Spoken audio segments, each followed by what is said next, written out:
Hi class, Dr. Jones here. Wanted to take a few minutes just to give you a brief introduction to the course as we begin worshiping together and studying about worship this fall.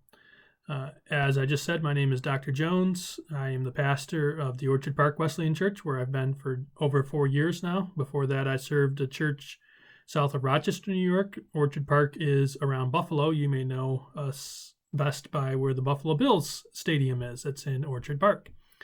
So I've been teaching this course for over 5 years now as part of the team teaching process at Wesley Seminary, and I'm excited to learn with you again this fall. We have a large class, and so I know that it's going to be a little bit more challenging to get things back to you quickly. I will do my very best on that. But we also have the whole COVID situation, which is complicating everything for all of us. And so I want to take a few minutes and talk about a couple different things with you as we prepare for the course. First of all, I would say the result of COVID is that many of us are not experiencing church the way we were before. We're not meeting the way that we were before. Some of our services have been canceled. Some of our services have been reduced in size. Some of our services have moved outside or into online formats. And so it's going to be a little bit more challenging to do some of the reflective assignments where we're thinking about how worship is taking place in our church. But I think we still can do that. I've tried to be sensitive to that and will be sensitive to that as we move through the course. And we'll be talking to you about specific assignments and how we can handle that. I've changed some of the assignments already in the course to help better reflect some of the realities that we're currently experiencing. I also know that COVID has created more stress and demands on you as parents and in your families as a result of homeschooling. Some of you are adding that to your agenda. Some of you are, your kids are in a hybrid situation where they're only in school a part of the time and you're having to arrange for daycare or be at home yourself with your children. And so I understand those complications.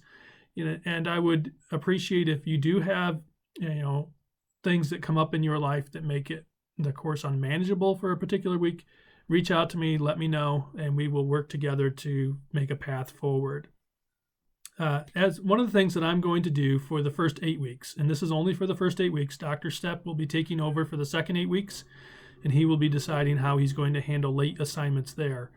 But late assignments for the first 8 weeks, I'm not going to deduct any points for turning things in late on the written assignments only. The discussion boards have to be done the week that they are scheduled for. Otherwise, your peers don't have a chance to interact with you on that discussion. And the discussion boards are how we track attendance. It's how we track participation.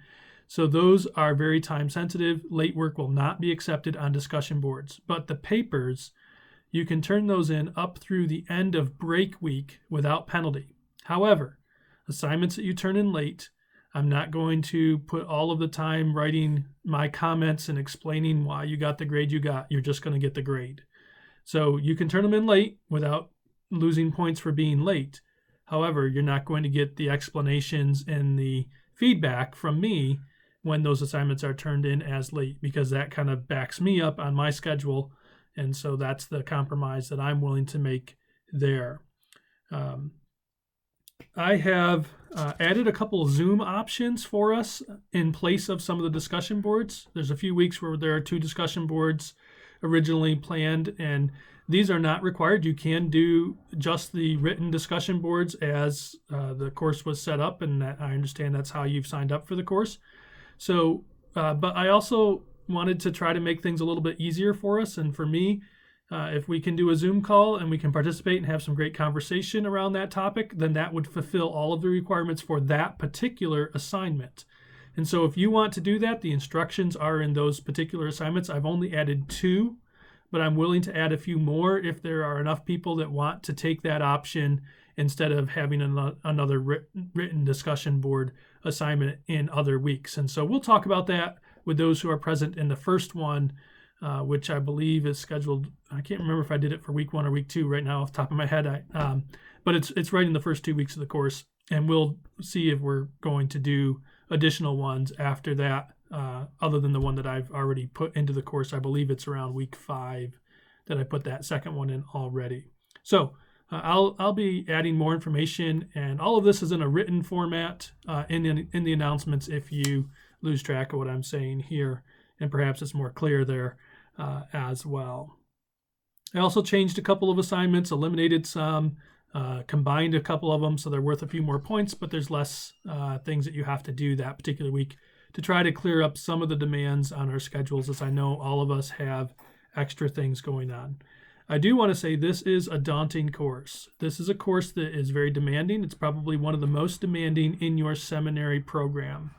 And so I do want you to prepare now. Make some time in your schedule. Plan some time. Block out time in your schedule now for the coming weeks. There's a lot of writing in this course. There's a lot of reading in this course. And it's about some heavy topics. There's some things that you're going to need to reflect on and to be in conversation and communication with other people in your church about, so that the process that we're going through here is not just academic, but is practical and really finds a life in your church context. So I want to encourage you, take some time right now to begin preparing to block out space for this course in the coming weeks. That will really help you out. If you do fall behind, please talk to me. I want to work with you to help you to succeed in this course. But I also know that over the years I've taught this, those that fall behind really do struggle to complete the course. And I don't want you to have to be one of those people that drops out because you're just too far behind to get through it and to have to re-register and take the course again in the future. So if you do want to get a hold of me, the very best way to do that is through my personal email, which is pdjones825@gmail.com. Again, this is in the written announcement, so you can find it right there. And that's the fastest way to get that email immediately. The other one is through a forward, and I have to go back into the course and log into that in order to get back to you. Otherwise, it just forwards back to myself when I reply. So if you want direct emails that get back to you faster, use my personal email, please. Again, I look forward to this course. I look forward to learning with you. I always learn every year that I have taught this course. I've come away enriched by your thoughts and your perspectives that you share and you bring to the course. And so be sure to be active in communication. If you're struggling, let me know. Don't just fall off the radar, but communicate, and I will do the same for you. So have a great first week here as we prepare. And as we dive into the course beginning on Friday, I pray that God blesses you and encourages you as you study worship.